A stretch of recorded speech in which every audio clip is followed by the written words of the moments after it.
মাহে রমজান সামনে, এবারের রমজানে টার্গেট নাও 30 দিনের রোজার মাধ্যমে দিল থেকে আল্লাহর কাছে এইভাবে 30টা দিন হাতে গুনে তুমি আল্লাহর সাথে ওয়াদাবদ্ধ হও যে আল্লাহ 30 দিন আমি রোজা রাখবো।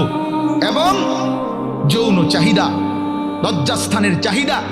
অশ্লীলতা, বেহায়াপনা, নর্তকী, নাচ গান, উলঙ্গ ছবি দেখা, নারীকে নিয়ে চিন্তা ভাবনা, মেয়েকে নিয়ে অশ্লীল চিন্তা ভাবনা, অবৈধ কোনো প্রেম সম্পর্ক, হারাম কোনো রিলেশন, এই সব ত্যাগ করে বন্ধু 30টা দিন মনোযোগ দিয়া রোজা রাখো, তারাবি পড়ো,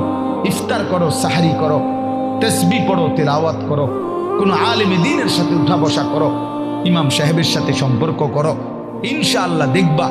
আল্লাহ চাহে তো 30 দিনের মাথায় আল্লাহ বলেন লাআল্লাকুম তাত্তাকুন, আমি আল্লাহ ওয়াদা দিলাম মোমেন তোকে মুত্তাকি বানিয়ে দেব।